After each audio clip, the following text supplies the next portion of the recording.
धम्मदेसना कार्यक्रम वाशिम येथे आलेला आहे आणि अतिशय चांगल्या प्रकारे हा कार्यक्रम इथे पार पडला. आपण इथे पाहू शकता तथागतांची अशी सुंदर मूर्ती इथे आहे. मी तुम्हाला दाखवू शकतो तथागतांची अशी चांगली एकदम सुंदर मूर्ती. आणि ह्या कार्यक्रमासाठी उपस्थित जे राहिलेले मान्यवर होते, जो धम्मदेसनेचा कार्यक्रम इथे पार पडला, तर प्रमुख मार्गदर्शक जे होते धम्मा मास्टर डॉक्टर ली ची रँग व्हाईस चान्सलर कोरियन बुद्धिस्ट विद्यापीठातून आलेले, त्यांचे प्रमुख मार्गदर्शक धम्मा मास्टर हॉंग जी सून दक्षिण कोरियन आणि आदरणीय मंगेश देहवले सर संध्या अधिकारी आंतरराष्ट्रीय धर्मप्रचारक, तसेच इंजिनियर नितीन साळवे साहेब लंडन बिझनेस स्कूल आणि कार्यक्रमाचे जे अध्यक्ष होते डॉक्टर देवळे सर आणि आमचे आदरणीय कोरियन करिअरचे मिलिंद गुडदे सर. अशा प्रकारे इथे हा कार्यक्रम सादर घडला. भगवान गौतम बुद्ध, डॉक्टर बाबासाहेब आंबेडकर, महात्मा ज्योतिबा फुले यांना दिवार अभिनंदन करून मी म्हणजे आजच्या कार्यक्रमाचं वास्तविक असं आहे. तर खरं तर आपले आज वारंवार नाव सांगितलं असे नितीन साळवे सर हे जपानला जवळपास 3-4 वेळा जपानला येऊन गेले आणि माझा सुद्धा त्यांचा परिचय पहिला जपानमध्येच झाला. तर त्यांनी मला असं सांगितलं की मी पुण्याला धम्मपरिषदला जाणार आहे आणि तिथून लोणारला सुद्धा एक धम्मपरिषद आहे आणि मधामध्ये थोडासा वेळ आहे, तर या वेळेचा काही फायदा घेता येईल का आणि त्याच्यानुसारच आपली ही सकाळची आज आपली धम्मदेसना म्हणून 10 ते 12 या वेळेमध्ये आपण ही नितीन साळवे सरांमुळे आपल्याला इथे भेटली. नितीन साळवे सरांबद्दल जर मंगेश सरांनी थोडं सांगितलं तर ते लंडन बिझनेस स्कूल म्हणजे MBA त्यांनी लंडनला जाऊन केलेलं आहे आणि हे म्हणजे जगातल्या जे पहिल्या 100 ज्या युनिव्हर्सिटी असतात त्या पहिल्या 100 मध्ये ती युनिव्हर्सिटी आहे अशा. आणि विशेष म्हणजे बाबासाहेबांनी सुद्धा लंडन स्कूल ऑफ इकॉनॉमिक्स म्हणजे त्याच सिस्टर कॉलेजमधून बाबासाहेबांनी सुद्धा शिक्षण घेतलं आणि अशाच लंडन बिझनेस स्कूलमधून नितीन साळवे सरांनी सुद्धा तिथे शिक्षण घेतलं आणि ते तिथपर्यंतच थांबले नाही तर असेच आपलं धम्माचं कार्य सुद्धा त्यांचं चालू आहे. त्यांना लंडनमध्ये म्हणा किंवा बाहेरच्या देशामध्ये म्हणा चांगल्या प्रकारे नोकऱ्या अजूनही भेटल्या असत्या, परंतु ते न करता ते असंच धम्माचं कार्य करत आहेत आणि त्याच्यातूनच आजचा हा आपला उपक्रम घडत आहे. त्यासोबतच म्हणजे त्यांच्यामुळेच खरं बघितलं तर धम्म मास्टर आपल्याला लीची रँग आपल्याला इथे उपस्थित राहिले. तर धम्म मास्टर लीची रँग यांच्याबद्दल जर सांगायचं झालं तर मी सरप्राईज झालो की त्यांना जापनीज लँग्वेज म्हणजे त्यांना मी जेव्हा हॉटेलमध्ये जस्ट व्हिजिट करायला गेलो तर ते माझ्यासोबत डायरेक्ट जापनीजमधूनच बोलायला लागले. म्हणजे ते जरी कोरियाचे असले तरी सुद्धा त्यांना जापनीज लँग्वेज बोलता येते आणि ते बऱ्याच फ्लुएंटली बोलता येते. तर आणि ते देता मग मी विचारलं की ते जपानमध्ये कारण की भिक्खू असल्यामुळे जपानशी सुद्धा बराचसा त्यांचा संबंध होता. बऱ्याच वेळेस त्यांना जपानला जायचं काम पडलं आणि त्यामुळेच त्यांना जापनीज लँग्वेज तशीच ती अवगत झाली. आणि ऑब्व्हियसली धम्माचं कार्य असल्यानंतर ते जपानला त्यांचे मित्र आहेत म्हणजे भिक्खू संघाचे काही वेगळे त्यांचे मित्र आहेत आणि त्या अनुषंगानेच त्यांना तिथे जापनीज सुद्धा त्यांना येते. म्हणजे एक लँग्वेज तुम्हाला एक वेगळं लाईफ देऊ शकते, ते पण त्याच्यातून मला थोडक्यात इन्फॉर्मेशन भेटली. आज मी सुद्धा जपानला गेलो तर याचा म्हणजे जापनीज लँग्वेजमुळेच मला जपानला जाण्याची संधी भेटली. तर एक लँग्वेज आपल्याला एक वेगळी भाषा एक वेगळं लाईफ देऊ शकते, हे सुद्धा त्याच्यामधून एक झालं.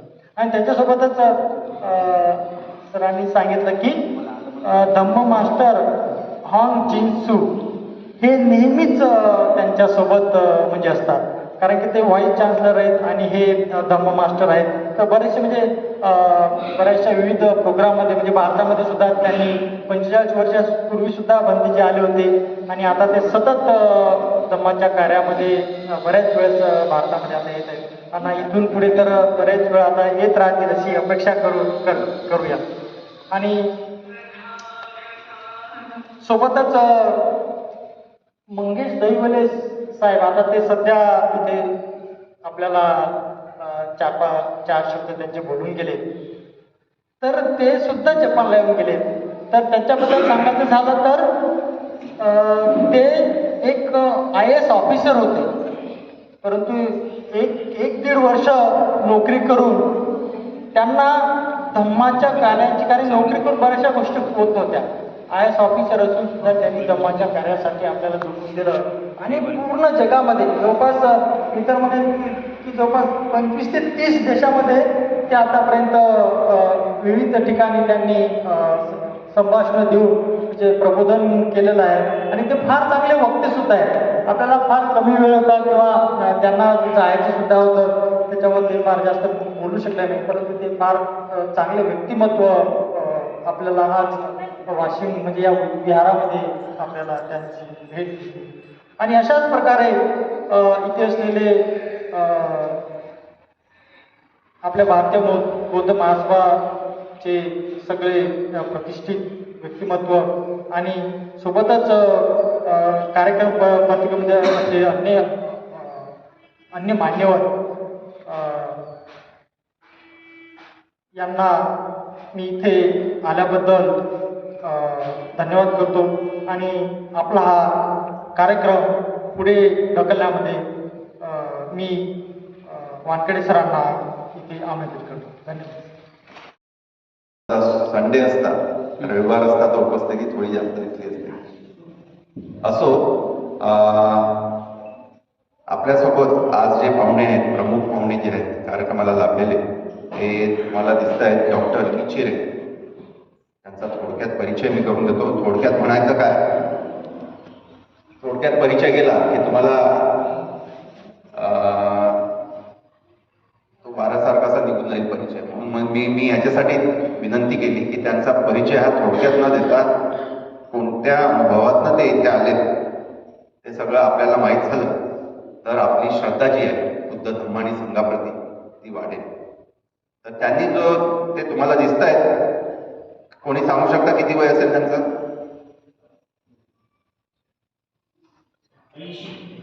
व्हेरी गुड, जवळपास. पण त्यांच्या चेहऱ्यावर जे भाव आहेत, मागच्या 72 तासामध्ये त्यांना फक्त 3 तासाची झोप आहे. किती? 3-4 तासाची झोप आहे फक्त. दौरा कुठनं सुरू झाला? Seoul, south Korea.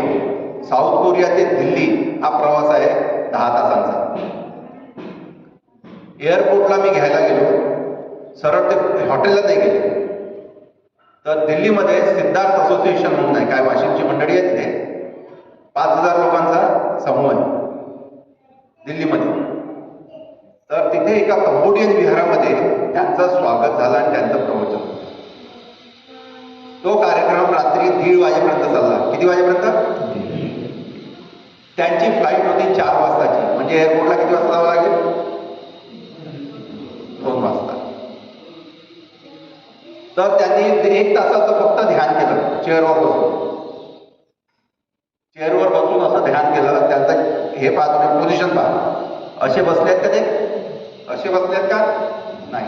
तर ज्या परिस्थितीमध्ये ध्यान करतात त्या परिस्थितीचा आणि त्या पद्धतीचा त्यांना फार फायदा होतो, त्यांच्या शरीरावर आणि त्यांच्या मनावर. 1 तासाची फक्त विश्रांती, ती पण अशी बसून. आता आपल्याला माहिती आहे बाबासाहेब किती तास काम करायचे? 18 तास. पण बाबासाहेबांनी कधी कंप्लेंट केली का माझी पाठ दुखते आणि मी काम नाही करणार, मी झोपेत जातो, आता मला हे होत आहे? तर ध्यानी व्यक्ती जो आहे, तो ध्यानी व्यक्ती कसा बसतो, कसा बोलतो, कसा चालतो, त्याच्यावर आपल्याला समजून येतं की त्याचं समर्पण हे बुद्ध धम्म संघाला किती आहे. तर तसे हे व्यक्तिमत्व तुम्हाला लाभलेले आहेत. वाशिम शहरात पहिल्यांदा आले ते. दिल्लीहून निघाले, सकाळी पोहोचले 7 वाजता औरंगाबादला पोहोचल्या हॉटेलमध्ये चेक इन करू देत नाही. चेक इन होते 12 वाजता.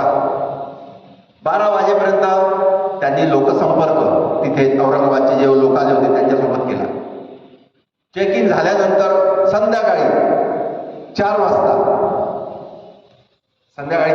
परत त्यांना औरंगाबाद शहरामध्ये वेगवेगळ्या ठिकाणी भेटी करायच्या होत्या. कारण त्याचा परिचय एवढा दांडगा आहे. एकदा ते तुम्हाला दिसले किंवा भेटले, जरी त्यांचे डोळे बंद असतील तरी ते लक्षात ठेवतात एक एक गोष्ट. त्यामुळे तुम्ही असा बिलकुल मनामध्ये जर हे विचार करू नये की वाशिम शहरात आले आता काय आम्हाला ओळखणार नाही नंतर आल्यावर, असं मुळीच नाही. त्यांनी बुद्ध धम्म आणि संघ त्याच्यासोबत बाबासाहेबांसोबत बाबतीत त्यांची जी श्रद्धा आहे ती अप्रतिम आहे. त्यामुळे ते म्हणतात की मला कमी वेळ आहे, त्या कमी वेळात बाबासाहेबांनी आणलेला गाडा तो पुढे घेऊन जायचा असेल मला, तर मला जागृत राहावं लागेल. काय राहावं लागेल? जागृत. म्हणजे आपलं 9 ते 10 आपलं हे केलं, 9 ते 5 आपली नोकरी गेली आणि रात्री आपण आपला व्यवस्थित आराम केला, सकाळी उठून 9 ते 10 नोकरी, 9 ते 5 नोकरी केली. अशा मशीनमध्ये ते त्यांनी बांधले नाहीत. तर ते जागृत आहेत, म्हणजेच त्यांच्या डोक्यात नेहमी विचार असतो की धर्माचा प्रचार आणि प्रसार कसा होईल. औरंगाबादहून ते निघाले परभणीला, 4 तासाचा प्रवास. परभणीला संध्याकाळी कार्यक्रम. परभणीचा कार्यक्रम रात्री 12 वाजेपर्यंत संपतो. सकाळी परत 7 वाजता पुणेला कार्यक्रम, ध्वजारोहण. परत पूर्णेला पूर्ण दिवस रॅली आणि कार्यक्रम. संपत नाही तो बसमधला कार्यक्रम. काल 12 वाजता बसमधला कार्यक्रम, रात्री झोपायला गेले 3 वाजता तुमच्या वाशिमच्या हॉटेलमध्ये, आणि आज सकाळी कार्यक्रम होता म्हणून 5 वाजता उठून तयारी चालू त्यांची की काय संबोधन करायला पाहिजे, काय बोलायला पाहिजे. तर असे व्यक्तिमत्व जे आहे ते व्यक्तिमत्व क्वचितच आपल्याला दिसायला भेटायला मिळतात. तर यांचा इतिहास थोडक्यात सांगता येईल का? यांचा इतिहास सुरुवात होतो वयाच्या 14व्या वर्षी त्यांच्या परिवाराने त्यांना धम्माला, संघाला दान केलं. कितव्या वर्षी? 14व्या वर्षी, जेव्हा माझा जन्म झाला नव्हता. स्वातंत्र्योत्तर काळामध्ये आपल्या भारताचं स्वातंत्र्य केव्हा मिळालं? 15 ऑगस्ट 1900. कोरियाला स्वातंत्र्य केव्हा मिळालं? तुमच्यामध्ये असतील कोणी जाणकार, सांगू शकतील का? कोरियाला स्वातंत्र्य मिळालं 15 ऑगस्ट आणि वर्ष होतं 1945. म्हणजे कोरिया आपल्यापेक्षा किती वर्ष मोठा आहे? भारतापेक्षा 2 वर्षांनी मोठा आहे. त्यांचा जन्म त्या पिरियडमध्ये झाला. मग कोरियाला स्वातंत्र्य कोणाकडून मिळालं माहिती आहे कोणाला? नाही माहित. कोरियाला स्वातंत्र्य मिळालं जपानकडून.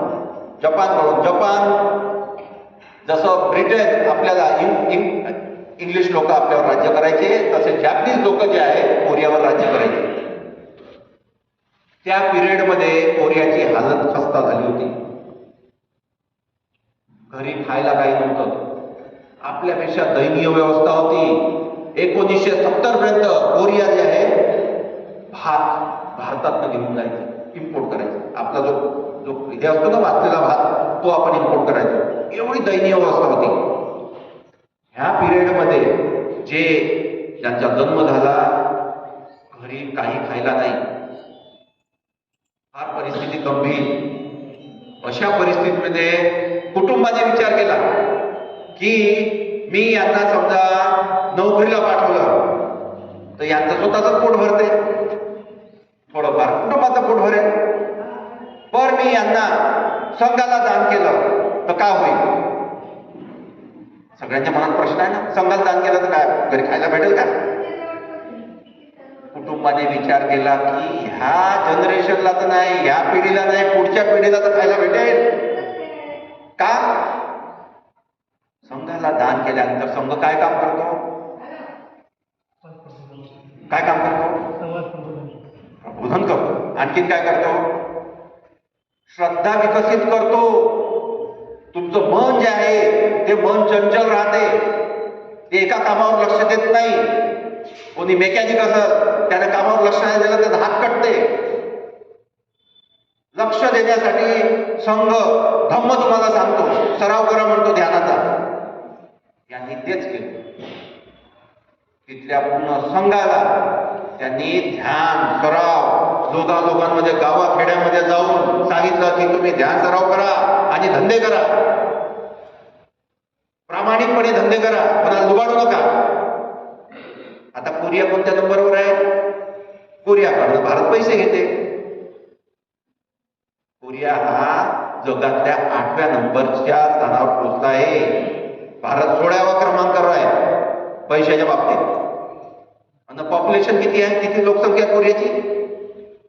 महाराष्ट्रापेक्षा कमी. तर भंतेजीचं उदाहरण आहे की असे भंतेजी ज्या समाजाला लाभतात, असे कुटुंब, भंतेजी सोडा, कुटुंब ज्या समाजाला लाभतात, ते भिक्षू संघाला समजा आपला मुलगा किंवा मुलगी दान करत असतील, त्या समाजाला मरण नाही, त्याची प्रगतीच होणार. संघाला मग भंतेजींनी काय केलं? भंतेजींनी विचार केला, बाबा धम्म आला कुठं आम्हाला कोरियामध्ये? तर त्यांनी विचार केला की भारतात ना, मग भारताला मी पहिल्यांदा जाऊन नमन करून येणार तथागतांना. तर ते पोहोचले बोधगयाला 1972 मध्ये. आणि त्यांनी इथे येऊन जेवढी बौद्ध स्थळं होती, सारनाथ, बोधगया, कुशीनगर, सगळ्या ठिकाणी जाऊन त्यांनी नतमस्तक झाले आणि ध्यान केलं. डोळ्यात नळशुर यायचे त्यांच्या की तथागता तू एवढं का फिरला इकडे लोकांसाठी? दिवसभर 80 किलोमीटर तू चालायचा कशासाठी? तुझी श्रद्धा, तुझ्याकडे श्रद्धा असल्यानंतर, तुझ्यावर श्रद्धा असल्यानंतर आमचा एवढा फायदा होतो, मग गरीब का भारतात लोक, आमचे लोक गरीब का? असा त्यांना नेहमीच प्रश्न येतो. तिथून ते लंडनला गेले. लंडनला त्यांनी 4 वर्ष सतत अभ्यास करून PhD केली. लंडनच्या बर्मिंगहम विहारामध्ये त्यांनी आपली सेवा दिली. तिथे पंजाबी लोक, आपले पंजाबी लोक जे आहेत, जे बाबासाहेबांनी ज्यांना पासपोर्ट बनवून दिला होता, बाबासाहेब लॉ मिनिस्टर असताना, तिकडे पंजाबी लोकांचा थोडा असतो. 8% लोक ब्रिटन मधले पंजाबी लोक आहेत आणि तेही आपले चाटो बंधू, चमार बंधू आहेत. त्यांना धर्माचा काही गंध नव्हता. ते यायला लागले बर्मिंगहम याच्यामध्ये विहारात. तिथे भंतेजींनी योगदान दिलं. तिथे त्यांना सांगितलं धम्म म्हणजे काय. ह्याच लोकांनी बाबासाहेबांना पहिली प्रिंटिंग प्रेस दिली होती. तुम्हाला माहित आहे का? बाबासाहेबांचे एवढे पत्रक होते, ते पत्रक कुठे छापले जायचे माहिती आहे काही? मी इतिहासच विसरले. आता रिसेंटली त्या प्रिंटिंग प्रेसला तोडण्यात आलं असं न्यूज आली होती.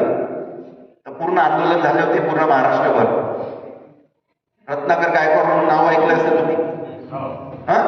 ते न्यूज मध्ये होते की त्यांनी ते बिल्डिंग जे आहे त्या बिल्डिंग सुधारण्यासाठी त्या प्रिंटिंग प्रेसला काहीतरी हटवलं. तर आंदोलन झाले होते. प्रिंटिंग प्रेस पंजाबच्या चमारांनी, पंजाबच्या बुद्धांनी बाबासाहेबांना दिली. सेकंड हँड प्रिंटिंग प्रेस होती ते बर्मिंगहम सिटी.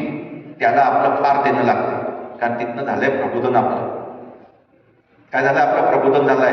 त्या विहारामध्ये भंतेजींनी आपली सेवा दिली. किती वर्ष? 6 वर्ष. आता आपल्या खायलाच हे होते आपले, तर इथले भंतेजी जातील का लंडनला? आपण सपोर्ट करू शकतो का कोणत्या भंतेजीला? जा बाबा तू लंडनला जाऊन तिथे धम्मदेशना दे. इथेच नाही करू शकत आपण.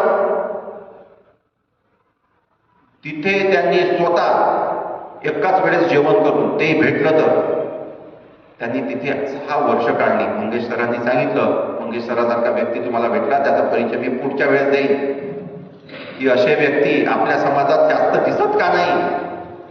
एवढी खंत आहे. बाहेर एवढे बॅनर लागले वाशिम शहरामध्ये, याचा फोटो पॉलिटिशियनचा आहे, त्याचा फोटो. मंगेश देवलीचं नाव तुम्ही आता ऐकलं असेल, भंतेजींचं नाव आता ऐकलं असेल. का नाही आपण शोधत असे लोक ज्याच्याने आपल्याला प्रेरणा भेटते? लंडनला राहिल्यानंतर त्यांना त्या तिथे चांगली त्यांनी व्यवस्था झाली असती. ब्रिटिश लोकांना आता बुद्धिझम मध्ये फार इंटरेस्ट नाही, त्यांना तिकडे ठेवून गेल्यावर होते ते केम्ब्रिज मध्ये. ते म्हणाले नाही, मी जातो थायलंडला. तिथून गेले थायलंडला थेरवादाचा अभ्यास केला, कारण बाबासाहेबांचा बुद्ध आणि धम्मामध्ये थेरवाद आणि महायान यांचं मिक्स आहे. तुम्हाला बरेच लोक सांगतात की आपण थेरवादी आहोत. त्या भ्रमात सापडू नका तुम्ही. त्यांनी अभ्यास केला थेरवादाचा थायलंडला जाऊन, आणि असा तसा अभ्यास केला नाही,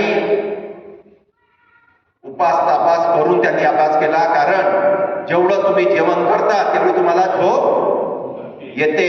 कोणी अभ्यास करणारे विद्यार्थी असतील तिथे, त्यांचं जेवण पाहिलं, आज सकाळी तुम्हाला दाखवलं असतं, 2च फोडं खाल्ले, कोणते पपईचे आणि टरबुजाचे 2च फोडं,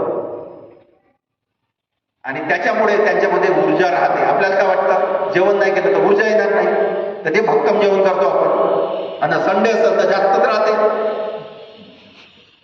ह्या दोघां व्यक्तींकडे तुम्हाला पाहून कसं वाटेल की यांची जी जीवनशैली आहे ती त्यांना बदलवलं, फक्त स्वतःला त्यांनी हे केलं नाही, तयार केलं नाही, कुटुंबाला केलं.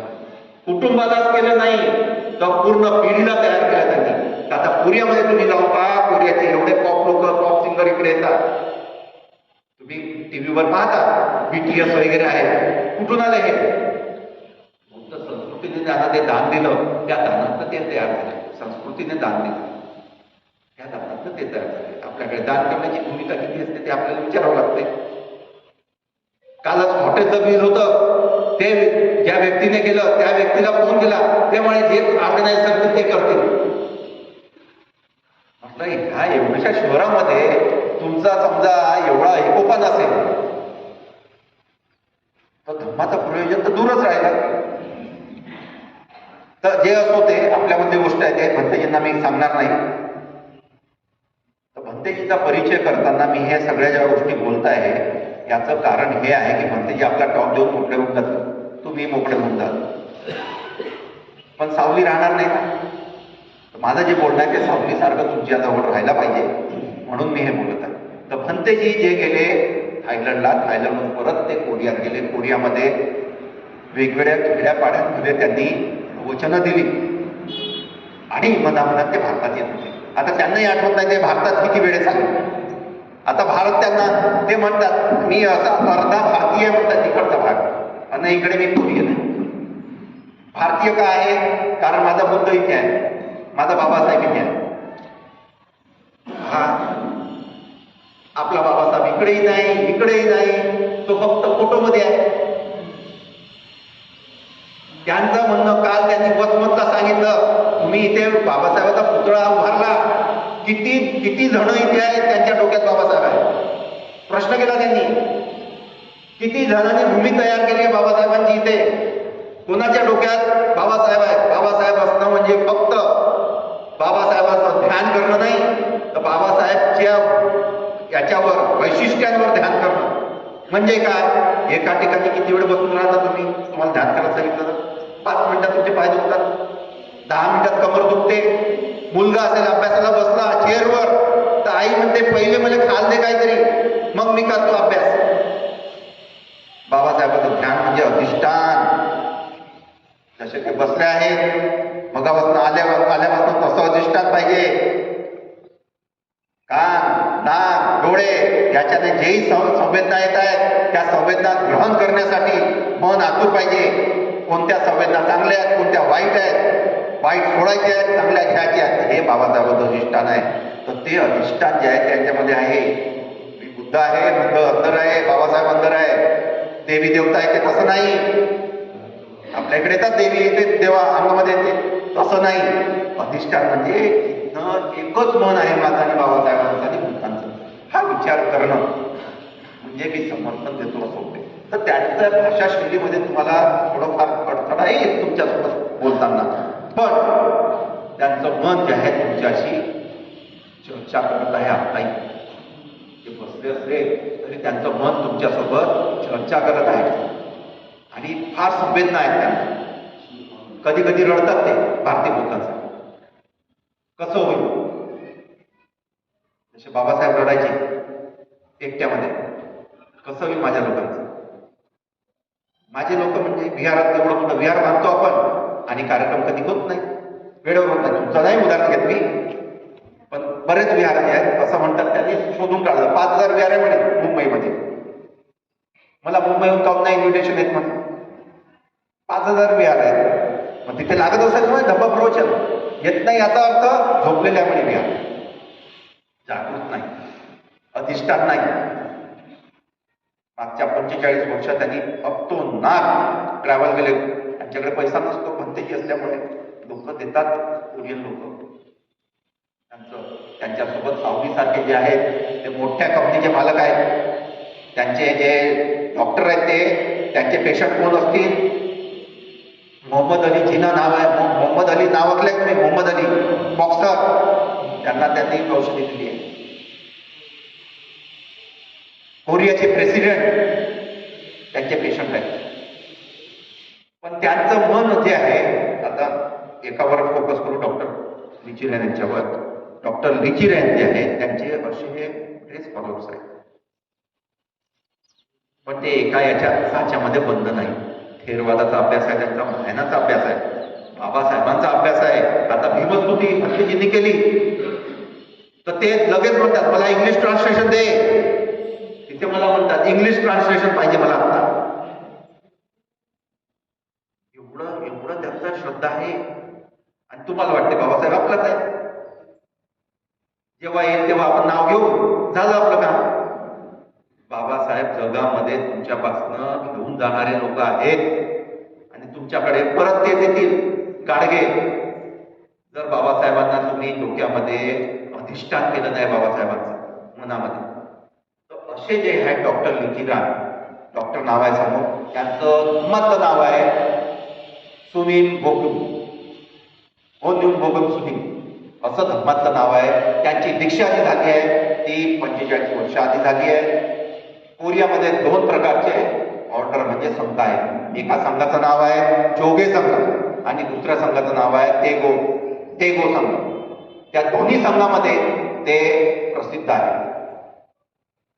ज्या युनिव्हर्सिटीचे जे व्हाईस चान्सलर होते ते तेगो संघाचा तो युनिव्हर्सिटी होती. त्याच्यासोबत त्यांनी जे डॉक्टर उपगुप्त महाथेरराज पुर्णेचे त्यांनी अजिंठ्यामध्ये प्रोजेक्ट चालू केला युनिव्हर्सिटीचा, त्याच्यासोबत त्यांनी MOU पहिल्यांदा 2016 मध्ये कोणत्या भारतीय बौद्ध युनिव्हर्सिटी नाही भारतात आणि आपल्या लोकांची तर मुळीच नाही, तर ती पहिली युनिव्हर्सिटी जी आहे ते अजिंठ्याला होत आहे. तिथे त्यांनी करार करून आणला की इथे तर माहीत नाही बाबा शिक्षण देणारे आणि शिक्षण घेणारे कसे असतील, पण मी विचार करतो की कोरियामधला जो भिक्षू संघ आहे, जो नॉलेजेबल आहे धर्मामध्ये, तो इथे येईल. त्यांनी तो MOU करून आणला, करार करून आणला.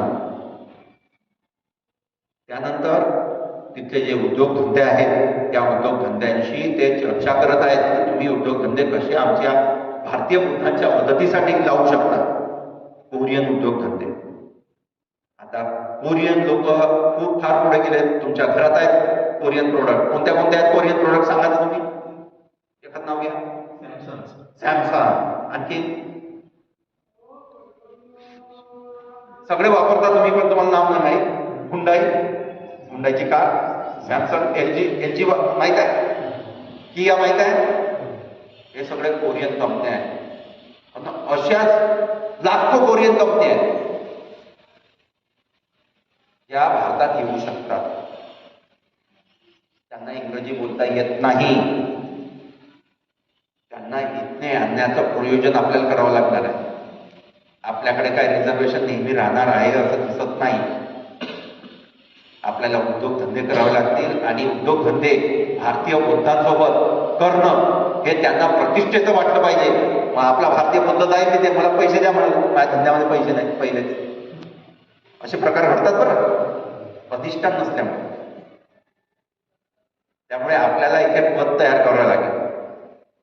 भंतेजी काम करतील, भंतेजी लोकांना सांगतील माझ्या बुद्धांसाठी, तुम्ही भारतीय बुद्धांसाठी काहीतरी मदत करा, ते सांगतीलही. पण आपली तयारी पाहिजे का नाही? आपली मानसिकता 9 ते 5 असत, सकाळी गेला ना संध्याकाळी आला, आणि रविवारी मटणाची थैली घेऊन जायची असत, अशी मानसिकता असेल आपली, तर इथे काही उत्पन्न होऊ शकणार नाही. म्हणून आपले जे युवक आहेत ते युवक प्रामुख्याने बिहारात आले पाहिजे. म्हणजे सरांनी सांगितलं बिहारमध्ये येण्याचे 3 कारणं झाली होती त्यांनी. सगळ्यात पहिलं तर आपलं अधिष्ठान इथेच आहे. कुठे भेटते अधिष्ठान? आपलं घरी तर येत नाही, इथनं आवाज येते, तिकडनं आवाज येते, इथे अधिष्ठान होते.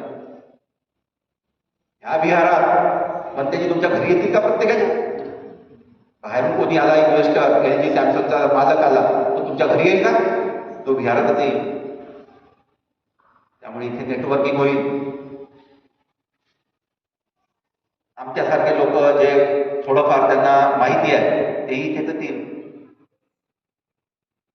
याची आपली जी आहे एक ब्रँड बिल्डिंग आहे. म्हणजे विहाराची आपल्या पद्धतीने जो छोटा असो मोठा असो आपल्या प्रकारे लोक असे अट्रॅक्ट होतात विहाराकडे, लोक यायला लागतात.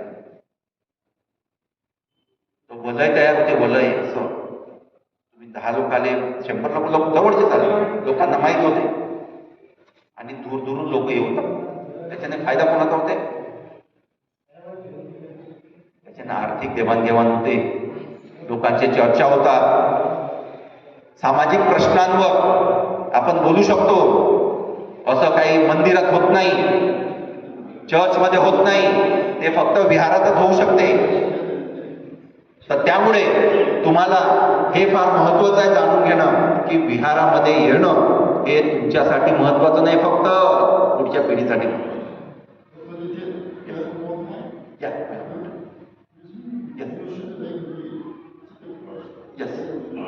Your introduction going on, so you have to come. तर याच्यामुळे भंतेजींना आता लगेच जायचं आहे, तिकडे दुसऱ्या ठिकाणी कार्यक्रम आहे, तर त्यांनी प्लॅनिंग करून ठेवली आहे. मी म्हटलं तुम्हाला तुमच्या पद्धतीने परिचय त्यांचा करून देईन, पण त्यांना म्हणायचं माझी जास्त तारीफ करू नका, त्यांना माहिती आहे काय करायचं. तर मी एवढ्यात थांबवतो, भंतेजींना इथे बोलवतो आणि त्यांचं आपण प्रवचन ऐकून घेऊ. त्याच्यानंतर मी जे आपले डॉक्टर आहेत, डॉक्टर हॉंग जिन्सू यांचा परिचय मी नंतर देणार. ठीक आहे.